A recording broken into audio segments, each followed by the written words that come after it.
Et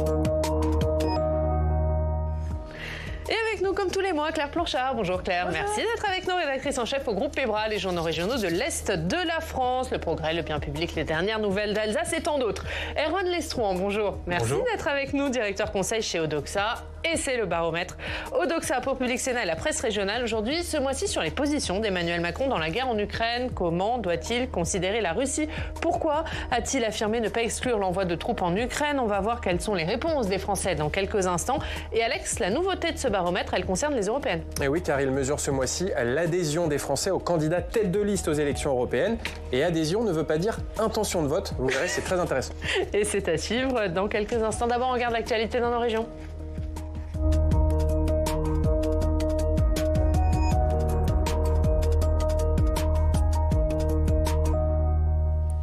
L'info dans nos régions, ce sont ces opérations Place Nette XXL. Opérations pour lutter contre le trafic de drogue. Elles ont eu lieu hier dans plusieurs villes de France, dont Dijon, où on va aller tout de suite. On retrouve Fabrice Aubry. Bonjour Fabrice, merci d'être avec nous.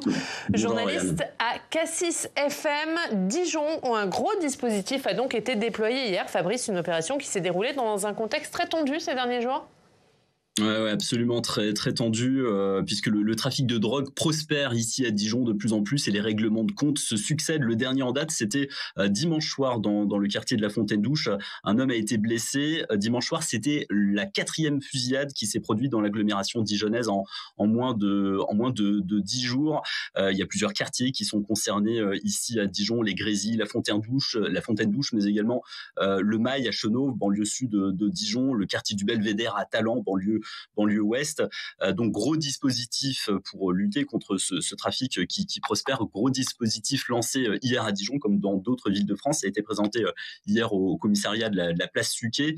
Il y avait le procureur de la République de Dijon, Olivier Caracoche, qui était présent. Et puis également Franck Robin, le préfet de Côte-d'Or. Je vous propose de l'écouter justement. 500 policiers mobilisés chaque jour, 500 gendarmes par semaine, plus des douaniers, on aura l'occasion de les voir durant l'opération, et d'autres services de contrôle, donc c'est massif. Ça nous permet une présence permanente sur notamment les points de deal, mais pas seulement. Ça durera autant de temps que nous le jugerons nécessaire. Il y a une indication de 3 semaines. Nous avons un certain nombre d'objectifs de police judiciaire, et nous avons aussi pour objectif principal de complètement récupérer la rue et les lieux de deal.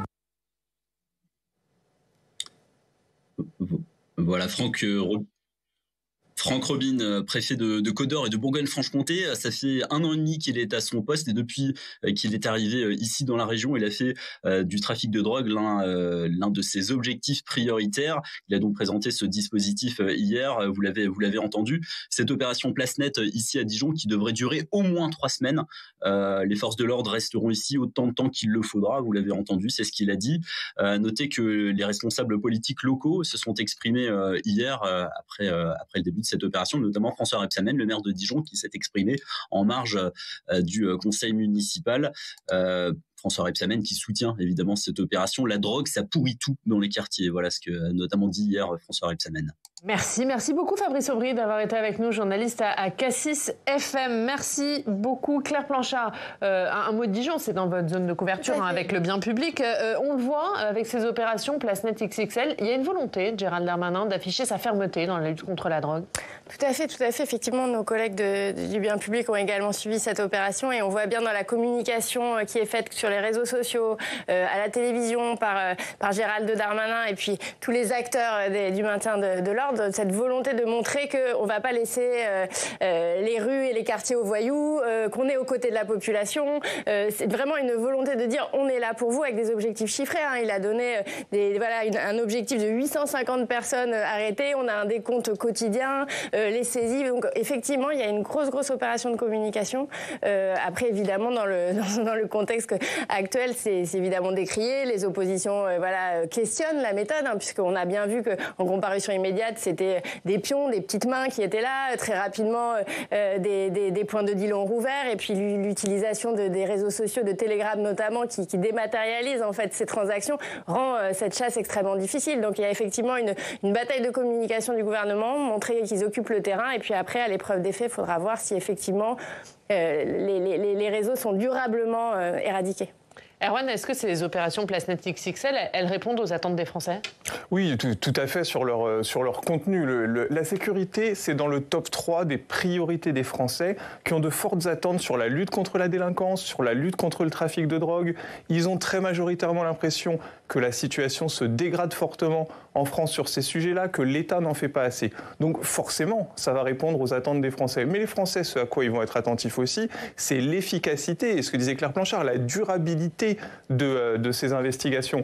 Parce qu'il faut éviter l'effet Marseille aussi, qui a été un peu destructeur de l'efficacité perçue. C'est-à-dire qu'on fait l'opération le matin, le soir, les dealers sont revenus. Ça donne plutôt le sentiment d'un coup d'éclat un peu spectaculaire et d'une opération de communication. Maintenant, il faut montrer que c'est de l'efficacité, de la présence sur le terrain, et ça répondra aux attentes des Français. En tout cas, c'est un sujet sur lequel ils ont beaucoup d'attentes.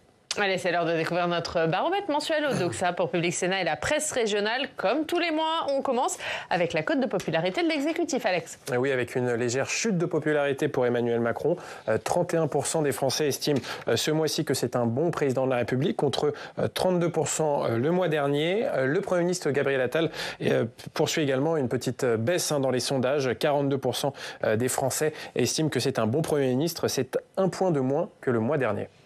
Emmanuel Macron qui maintient son socle malgré cette légère chute, Erwan? Oui, mais ce qu'on voit, c'est que vraiment dans la foulée d'une année qui avait déjà été difficile, cette séquence internationale ne lui permet pas de recréer du lien avec les Français, alors que durant son premier mandat, la stature internationale, la présence à l'international, la représentation de la France à l'étranger, c'était une des forces d'Emmanuel Macron. On se rappelle aussi qu'au début du conflit en Ukraine, il y avait eu un effet drapeau très fort. Il avait gagné 5 points de popularité en mars 2022. Il avait énormément progressé dans les intentions de vote dans la dernière ligne droite de la présidentielle 2022. Aujourd'hui, ce qu'on voit, c'est que cette crise ukrainienne sur laquelle il a avancé des positions ne lui permet pas de recréer du lien, et ça pour 2 raisons. La première, c'est que la guerre en Ukraine n'est pas une priorité pour les Français. Ils attendent l'exécutif sur beaucoup d'autres sujets. La guerre en Ukraine, ça arrive assez loin dans la liste de leurs priorités.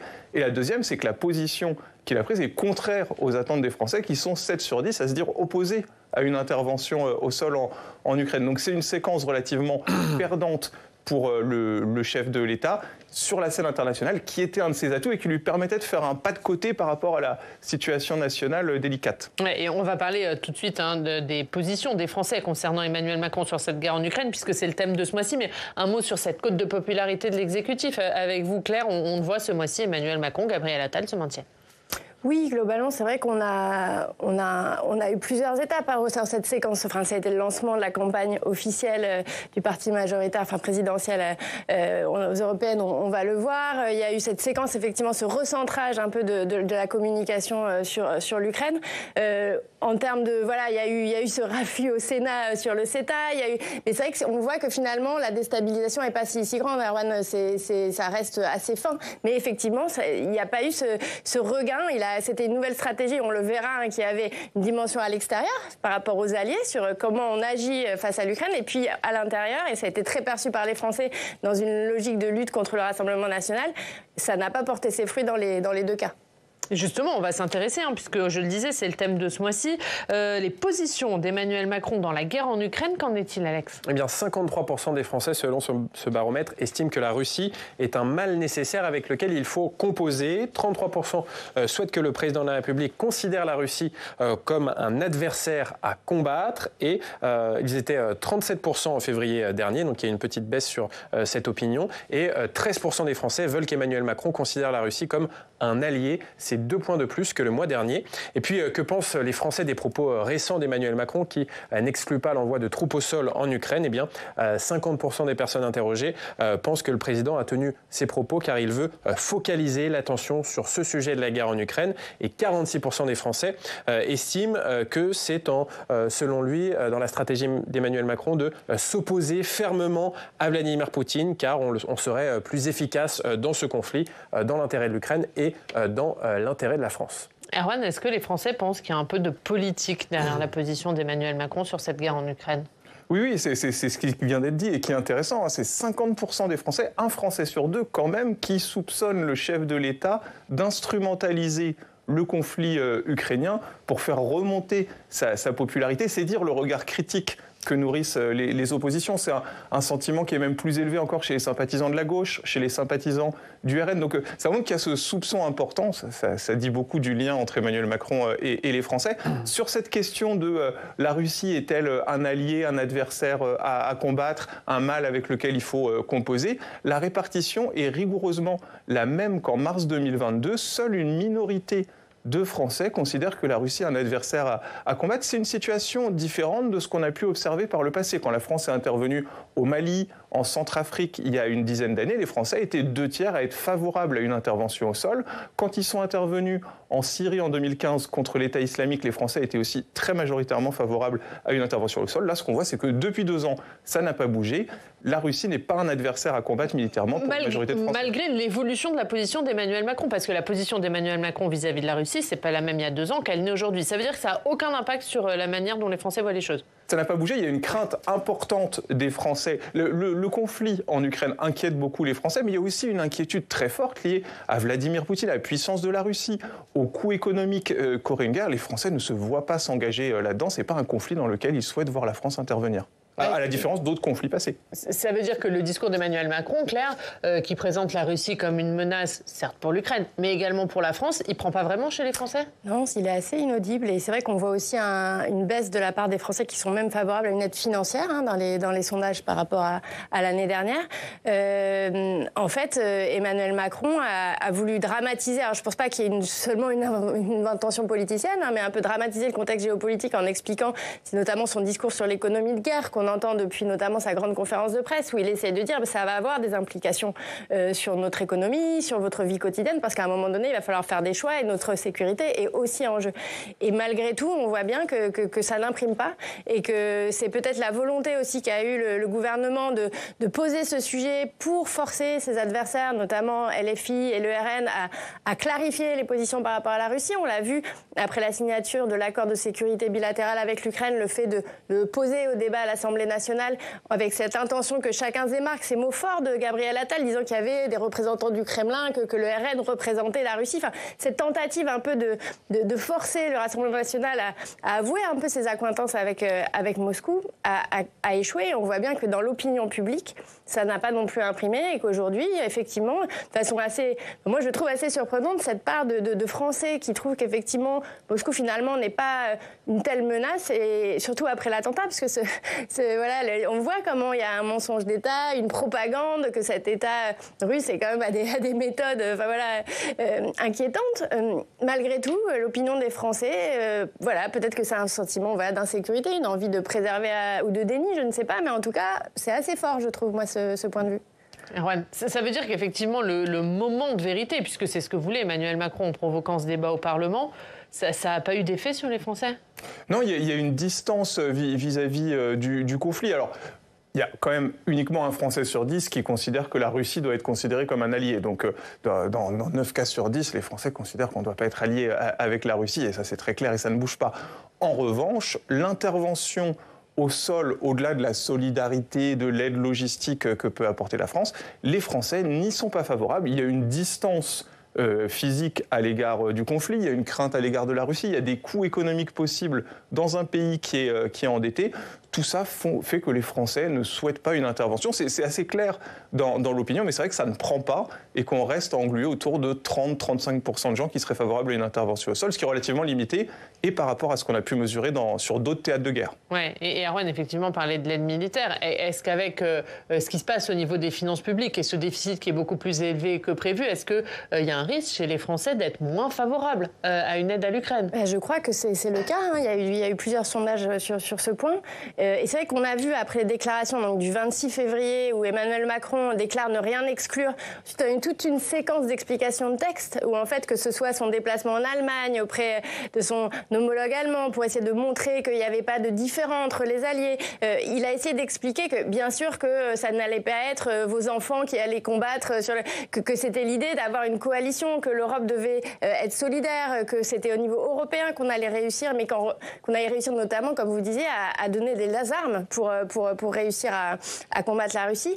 Et cette volonté d'expliquer effectivement qu'il en allait de la paix en Europe. Et on a bien vu quand même une séquence vraiment, oui, sans se dédire, il a essayé de relativité parce qu'en même temps, on a vu les meetings des LFI, on a vu le grand débat des européennes sur Public Sénat avec le groupe EBRA, que c'était vraiment un point de clivage et Macron était caricaturé en va-t-en-guerre par ses opposants les plus farouches. Enfin, c'est devenu vraiment une ligne, cette prise de parti d'Emmanuel Macron très forte dans le débat, notamment sur les européennes. Quelle va être la place du continent? Quelle est la stratégie à mettre en place? Et dans les débats, vous le disiez, sur les déficits publics, évidemment que ça interpelle. Comment financer cet effort de guerre? Ça va forcément se faire au détriment d'autres dépenses. Comment y arriver? Et là, je pense qu'il y a beaucoup de pédagogie à faire parce qu'effectivement, c'est une des voies que les Européens essaient de trouver. Comment financer? Est-ce que ça va être des nouvelles obligations comme pour le Covid, un nouveau prêt? Est-ce que ça va être des nouveaux financements? Enfin, il faut trouver cette mécanique qui va permettre aux États européens de financer cet effort de guerre. Est-ce que l'Ukraine, ça va compter dans le vote des Français pour les européennes, Erwan? Non, alors très peu. C'est que quand on demande aux Français quelles seront leurs priorités aux élections européennes, ce qui arrive très nettement en tête, c'est le pouvoir d'achat, la lutte contre l'inflation, la sécurité, l'immigration, la protection sociale, l'éducation. Et à un niveau très réduit, seulement 13% des Français, alors que les premières thématiques sont autour de 50%, seulement 13% des Français nous disent que la guerre en Ukraine fera partie de leurs priorités à l'élection. En revanche, pour l'électorat Renaissance, ça arrive à 33%. Donc c'est quand même un sujet très important pour l'électorat de la majorité présidentielle, qui est moins préoccupé par les questions de pouvoir d'achat, de sécurité et d'immigration. Donc ça arrive un peu plus haut dans cet électorat-là. Ça peut peut-être remobiliser les sympathisants de la majorité présidentielle. Toujours est-il que c'est vraiment d'importance secondaire pour les Français. Allez, justement, on va parler des européennes, puisque c'est la nouveauté de ce baromètre mensuel. Focus sur les têtes de liste aux élections européennes, Alex. Oui, ce baromètre mesure la sympathie, le rejet ou l'indifférence que ressentent les Français par rapport aux candidats têtes de liste aux élections européennes. Et ce qui est intéressant, c'est que ce résultat ne ressemble pas vraiment au sondage d'intention de vote qu'on voit toutes les semaines. Alors, sauf pour Jordan Bardella, qui est en tête également de ce baromètre d'adhésion. Il recueille 33% d'adhésion de la part des Français, mais aussi 41% des Français qui éprouvent un sentiment de rejet envers lui. Là où c'est intéressant, c'est qu'en deuxième position, il y a Marion Maréchal avec 26% d'adhésion, alors que dans les intentions de vote, elle se situe entre 5% et 7%, et quand même un 48% des Français qui rejettent sa candidature. La tête de liste soutenue par le Parti socialiste et Place Publique, Raphaël Glucksmann, recueille 15% d'adhésion. Il est talonné par l'insoumise Manon Aubry. Et puis, là également un point intéressant, Valérie Ayé, qui conduit la liste de la majorité présidentielle, ne recueille que 10% d'adhésion, et 55% des Français ressentent un sentiment d'indifférence vis-à-vis de sa candidature. Même score à peu près pour François-Xavier Bellamy des Républicains, qui devance l'écologiste Marie Toussaint avec 7% d'adhésion et 61% d'indifférence. Alors Erwan, c'est vrai que ça peut paraître surprenant parce qu'on est loin de ce que donnent les sondages d'intention de vote. Est-ce qu'on est sur un baromètre d'adhésion ou plutôt sur un baromètre de connaissance, de personnalité, de notoriété? La simple notoriété joue beaucoup. Pour certains, ce qui est intéressant, c'est ce que vous disiez, c'est qu'une cote d'adhésion n'est pas une intention de vote. C'est plus facile d'obtenir de l'adhésion qu'une intention de vote, qui est un sentiment qui met longtemps à se cristalliser. Mais ce qu'on observe, c'est qu'à 33% de cote d'adhésion, Jordan Bardella convertit la quasi-totalité de ses soutiens en intention de vote. En revanche, à 26% de cote d'adhésion, Marion Maréchal n'en convertit quasiment qu'1 sur 5. Donc il y a une vraie différence entre l'adhésion et l'intention de vote dans ce cas-là. Et à l'inverse, pourquoi? Parce qu'il y a une espèce de vote utile à l'extrême droite? C'est quoi? Probablement, c'est que la figure de l'extrême droite qui dépasse, c'est celle de Jordan Bardella, qui a une cote d'image beaucoup plus lisse, que Marion Maréchal, parce que Marion Maréchal, c'est 26% de cote d'adhésion, mais 48% de cote de rejet. Jordan Bardella, il a une image beaucoup plus lisse. 33% des Français le soutiennent, 41% le rejettent. Il est quasiment un solde d'image nul. C'est assez rare pour une personne issue de l'extrême droite. Et ce qui est intéressant, justement, sur cette capacité à convertir la cote d'adhésion en intention de vote, c'est que Valérie Hayé est dans un mouvement inverse. Elle a 10% de cote d'adhésion auprès des Français. Elle est mesurée à 21% dans les derniers sondages pour les intentions de vote. Ça montre que ça n'est pas un vote d'adhésion à Valérie Hayé, c'est plutôt un vote parce que c'est la candidate de la majorité présidentielle. Parce que vous c'est un vote Macron, quoi. C'est un vote Macron, c'est un vote pour la majorité présidentielle.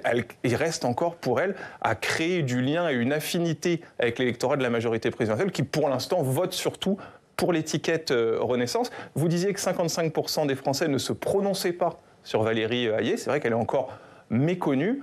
Et ce chiffre, il est même de 47% chez les sympathisants de la majorité présidentielle. Donc elle n'a pas non plus émergé dans cet électorat-là.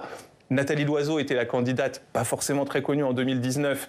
Elle avait réussi tout de même à obtenir 21% des voix de la majorité présidentielle. Donc ça ne signifie pas que ça va être très difficile. Mais ça montre qu'il y a encore du chemin à parcourir et ne serait-ce qu'une notoriété à élargir auprès de son électorat de référence. Oui, Claire. Il y a déjà un déficit de notoriété pour beaucoup de candidats à cette élection européenne. Oui, on le voit bien, et c'est vrai que l'ingérence, l'interventionnisme d'Emmanuel Macron dans la campagne et le fait qu'il n'ait rien exclu, y compris participer à des meetings, le fait que cette tête de liste ait été nommée quand même tardivement, après le remaniement où les personnes qui étaient pressenties finalement n'y sont pas allées, on sent bien que ça va être difficile d'émerger comme véritablement une figure politique et que ça reste, comme vous disiez, la candidate de la majorité présidentielle.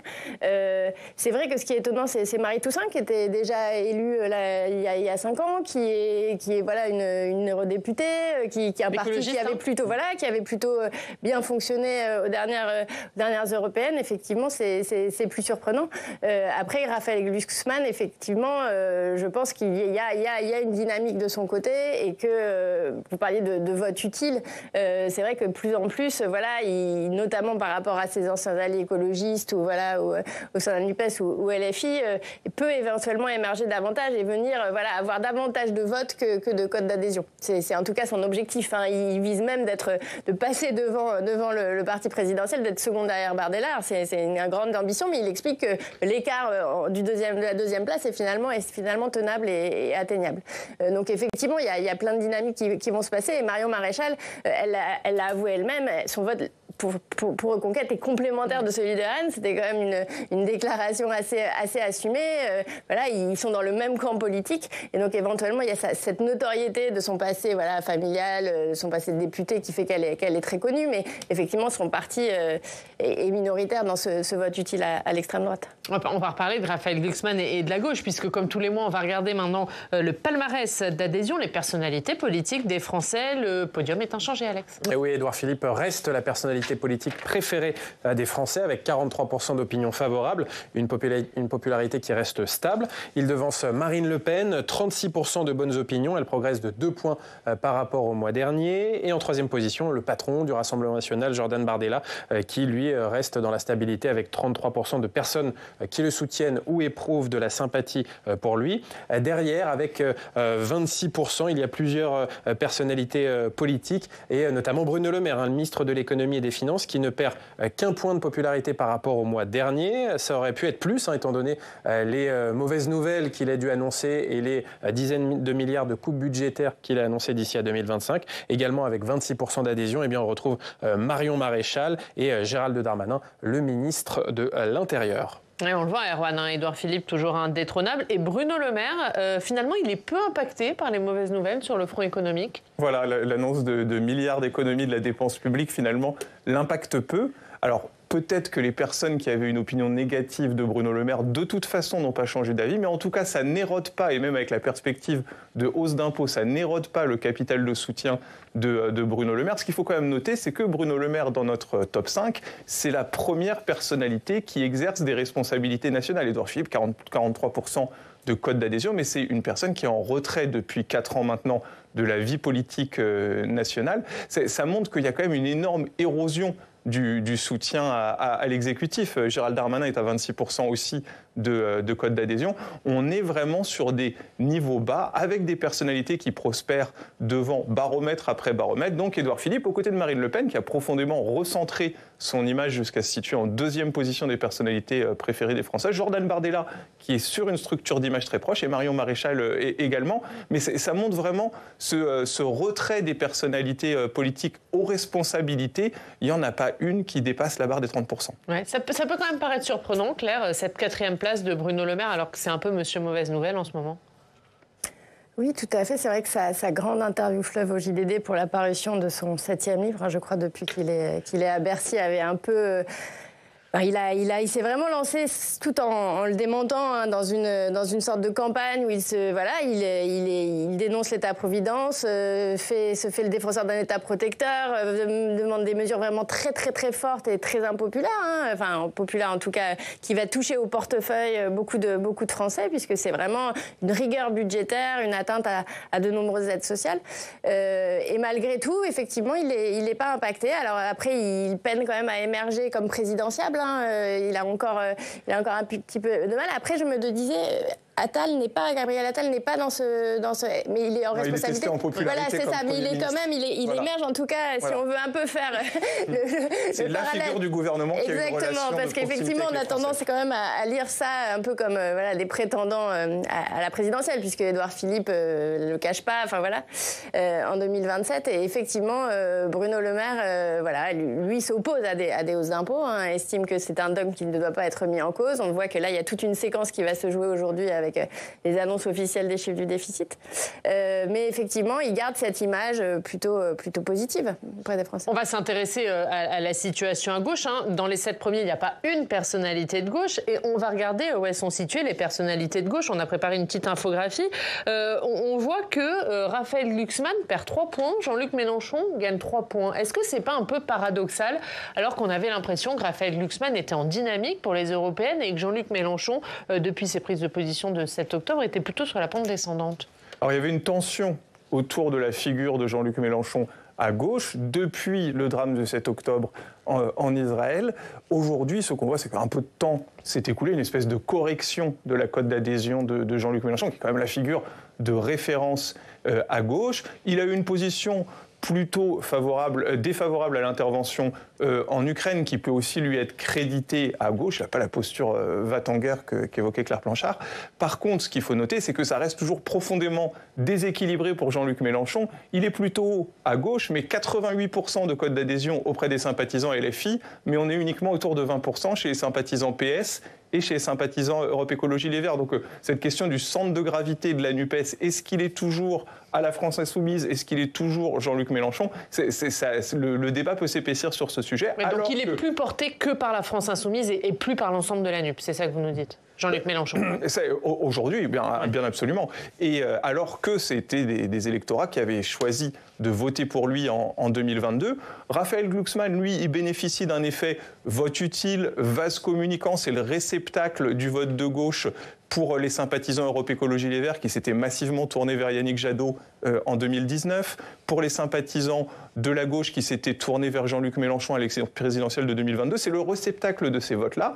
Pour autant, ce qu'on observe, c'est que Raphaël Glucksmann, il y a quand même un Français sur 2 qui ne se positionne pas aujourd'hui en termes de code d'adhésion ou de rejet. Il y a quand même encore de la notoriété à développer. Ça, il ne se positionne pas parce qu'ils ne le connaissent pas, c'est ça? C'est ça, il n'est pas encore assez connu des Français. Claire, ça peut paraître surprenant. On voit que ce mois-ci, en tout cas, les principales personnalités de gauche, elles perdent tous sauf Jean-Luc Mélenchon. Oui, alors il y a eu ce grand meeting de Villepinte où il a quand même joué aussi le fait que cette campagne était en fait le premier tour de la présidentielle. Il s'est remis quasiment en piste en laissant de nouveau planer le doute sur une nouvelle candidature. C'est vrai qu'il a fait le show, on a entendu ses phrases, il a été vraiment très très présent. Je ne sais pas dans quelle mesure ça a pu influer au sein de son électorat parce qu'il a été ovationné. Enfin, il y a eu une certaine émulation et ça a pu avoir joué. Et c'est vrai que Raphaël Glucksmann, il va va jouer gros avec son débat avec Jordan Bardella le 12 avril. C'est vrai que ça, c'est quand même un gros coup médiatique, puisque c'est vrai que jusqu'à maintenant, il y avait ce face-à-face entre la majorité présidentielle et le RN. Et là, il va venir s'installer dans un face-à-face. Et c'est son ambition, quand je disais qu'il vise à avoir cette deuxième place au scrutin. Et ça va forcément avoir du retentissement. Il y avait eu ce grand débat où il avait déjà pu porter sa voix sur Public Sénat. Mais c'est vrai que ce face-à-face où il va pouvoir clarifier sa position, notamment sur le conflit en Ukraine, sur des points très très précis, notamment sur l'agriculture, qui sont des thèmes de prédilection aussi du RN dans ce contexte, ça risque de jouer dans sa médiatisation et la connaissance que les Français ont de son projet. Et on en reparlera sans doute le mois prochain. Merci Erwan, merci Claire, vous restez avec nous. On regarde ce qu'elle a une de la presse régionale.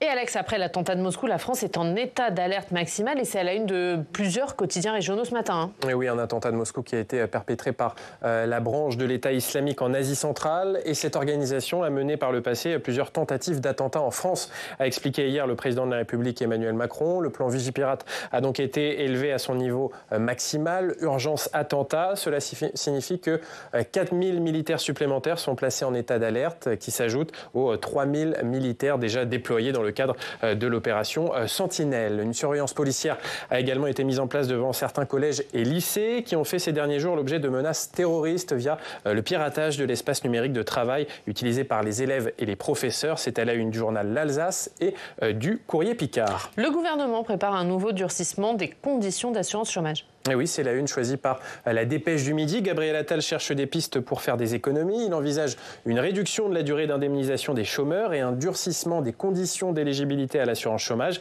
Cela veut dire qu'il faudra avoir travaillé plus longtemps avant de pouvoir être indemnisé. Gabriel Attal réunit demain son gouvernement sur la question du travail pour étudier les différentes pistes qui s'offrent à lui pour atteindre aussi l'objectif du plein emploi en 2027, c'est-à-dire 5% de chômage. La France est actuellement à 7,4%.